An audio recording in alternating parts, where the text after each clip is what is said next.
Who am I to believe in love? Whoa, love ain't no stranger.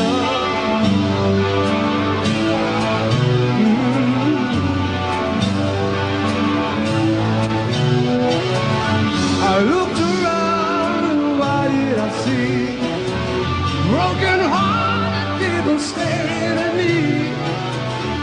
I'm searching 'cause I still believe. Whoa, love ain't no stranger. David Coverdale must have loved proving a lot of people wrong in this country who wrote him off. Especially as, even though Whitesnake, you know, he'd headlined Donington, he'd had hit records, and he still was getting knocked in the press all the time. You can imagine how bitter he must have been, and how super determined he was going to be to just fuck you to all the British critics. And can you imagine how much of he would have enjoyed being at the very top of his game with that album?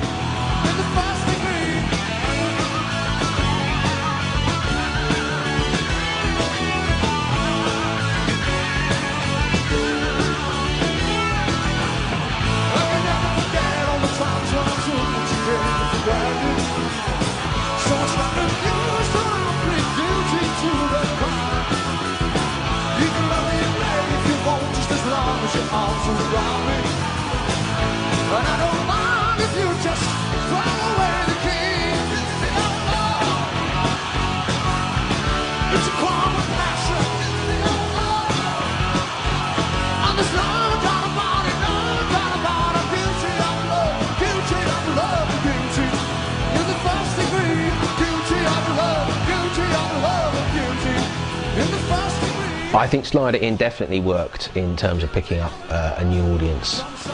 Touring the band, touring with John Sykes, they had a bona fide, young, good-looking guitar hero. This was definitely, you know, pointing the way forward to where they were going to go, you know, over the next 2 or 3 years. I listened to the album, and the album sound, it was like the best Whitesnake album that I'd heard, because it had that new feel. It had a new feel to it, and it was like new stuff. It wasn't that old 12-bar type, boring old riffs that we'd heard earlier times. It was a new type, and those songs, you know, and the sound was nice, and the singing was good, the production was good.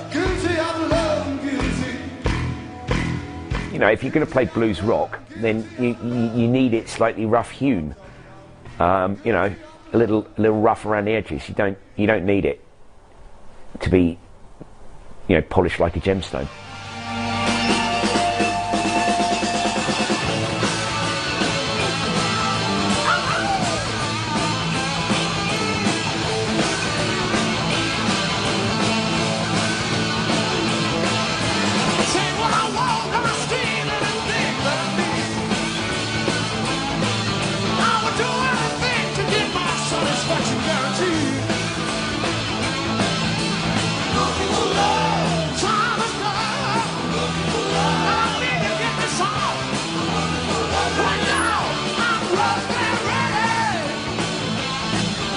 When Saints and Sinners was recorded, David Coverdale suddenly got a feeling that it's not right, it's not what I want to do, it's a great record, but this lineup isn't working. They don't seem to have the same ambition that I have, and they seem to be rather lazy. Coverdale was determined to break America. This was now his complete ambition, his complete focus. I want to make it big in America because I've never done it on my own terms. And in reality, not any of the Deep Purple members had ever broken away from Deep Purple and become hugely successful in America. Rainbow done it up to a point, but never mega.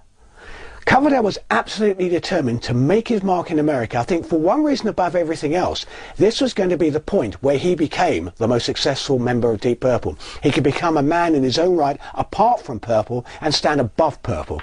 So I think this was a crucial part of what he was thinking. We were getting a bit lazy and a bit predictable. The songs to me were starting to get very predictable. Same chord sequences, same grooves. You know, it was too obviously Whitesnake, if you see what I mean. If you listen to Saints and Sinners and then to Slide It In, musically speaking, it's more sophisticated, and it was time for the band to change, in my opinion. Even if I hadn't gone back to the band, I thought it was necessary, because it was starting to get kind of repetitive and a bit stale, and David felt that and I felt that.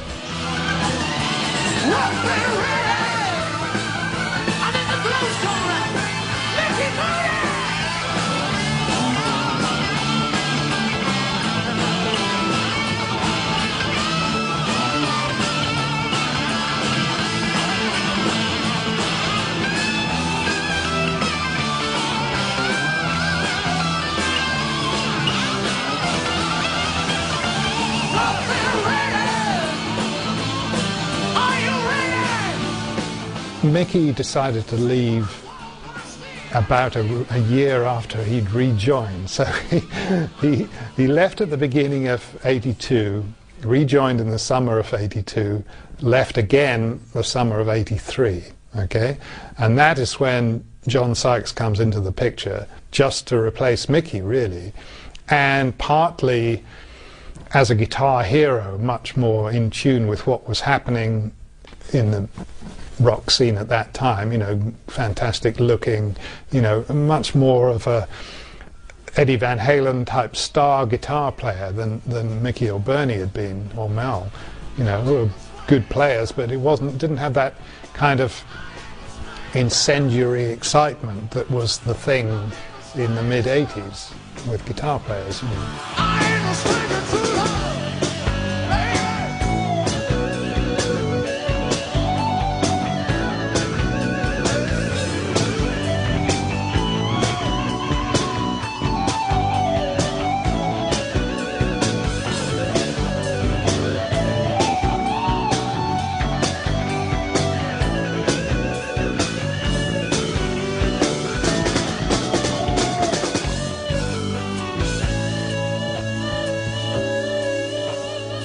Somebody told me in the middle of the Lizzie tour in February that Whitesnake was interested in me, but like I was having such a good time with Thin Lizzy that I wasn't even interested in Whitesnake. And I never particularly liked Whitesnake, to be honest with you. Not because of David or anything, because I've always liked his voice. I loved it, like from even the Burn days. His voice is great.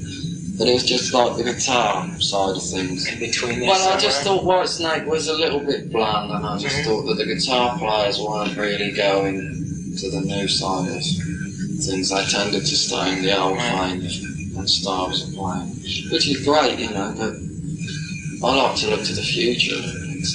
Getting John Sykes into Whitesnake was the most obvious move to break America, because you've got a young, good-looking, you know, flashy guitarist who's very much in the current vogue, you know, post Eddie Van Halen.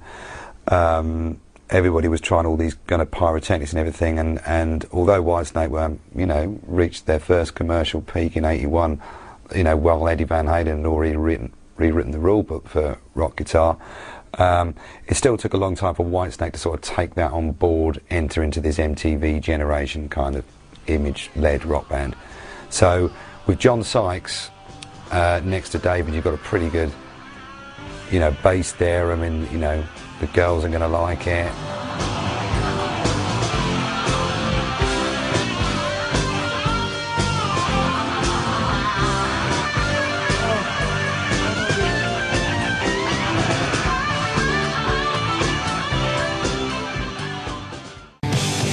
Yeah!